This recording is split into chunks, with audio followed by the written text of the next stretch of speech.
Today's a special video because today we're going to be covering how I use lighting, and more importantly, we're going to be teaching you guys more about how lighting can be used to enforce better shots in our videos. Hey guys, what's up? It's Rigo with Grizz Media, and today we're going to be doing a deep analysis of the two recent short films I shot, Knight's Honor and Stranded, and how lighting can be used to manipulate and create a desired look or feel. So let's get back to film 101 here. If you guys don't know how lighting works, here's the basic gist of it. Lighting is what transforms the image to the audience. It not only creates depth, but it also creates a certain mood and really enhances the power of the color grade or the type of scenario your character is in. When lighting a character, it's important to keep two things in mind. Where is the character in terms of the framing of the shot, and where is your light going to be? Usually you want the light to be opposite of where the character is. So if I have my shot right here, so if I was standing right here, the light has to be facing me in an opposite direction. If I have the light facing behind me, that's a creative look as well, but it's not usually the standard. When shooting in a documentary setting, we have three different lights. We have the main light, the key light, and the hair light. The reason why we have these many lights and in these various different locations is to create more depth and to be able to create a sort of spotlight on the main subject, which is the interviewer. You guys have seen it before in other documentaries before. I've made a couple as well, and I've also used that as sort of a guideline for lighting that specific scenario. But what are we doing when we're building a story? How do we know where to put our lights? That's why storyboarding and scripting are just as important as lighting is. Without that, you really have no basic fundamental view of where your light's going to be. Let's take a look at a shot from Stranded. We have this low light shot right here where the only light that's coming into the car is from the right side or out of the camera view of all the cars that are passing in front of George. We can also see there's some key lighting on the right side of his face, but this is all just natural light and we really didn't have to use any artificial lighting in this scene. It's also good to know when to use ambient light and when to use your own lights. In this case, we decided to just go with ambient light because it provided enough light for the sensor and it looked the most natural to us. That's another big part of lighting. Lighting has to look natural. Our eyes are really good at detecting when something is natural and when something is not natural. That's why we get so heated about CGI effects in Marvel movies. They just don't feel real sometimes, right? The same thing could be applied to lighting. If you're lighting your subject, they could look like they don't belong in that picture. It almost looks Photoshop sometimes.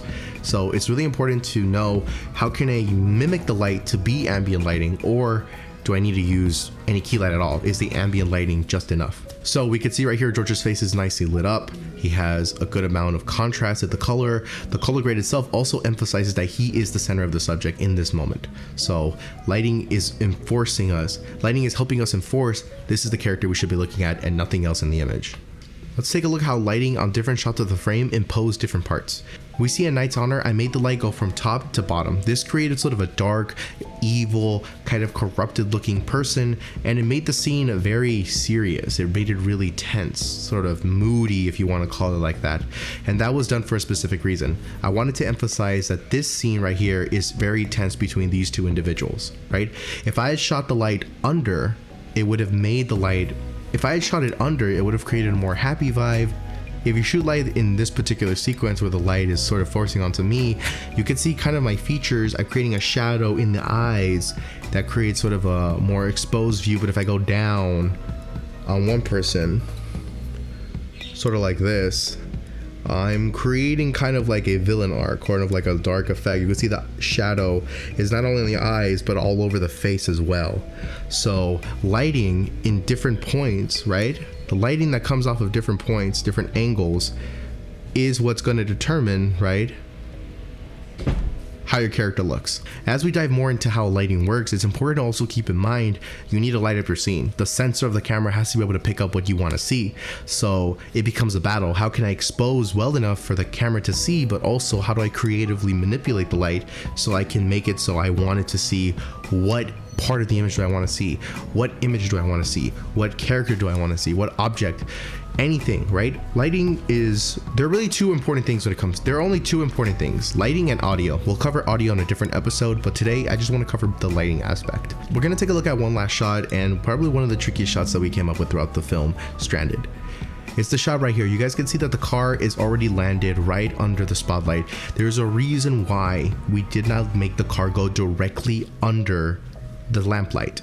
The reason for this is because of the angle of light. Depending on the shape of the light, it also will react to the shape that it's in. So in this case, because it starts off as a cone, it's going to expand out as a cone. So when you're lighting a subject, you really want the end of your subject to be at the very edge of the You want your subject to be at the edge of the light of the shape that it's in. In most cases, you want to put your subject at the edge of whatever shape the light is creating. In this case, it was creating a cone, so we had to put it on the far angle side of the midpoint of where the light source was. In this case, it was the lamp.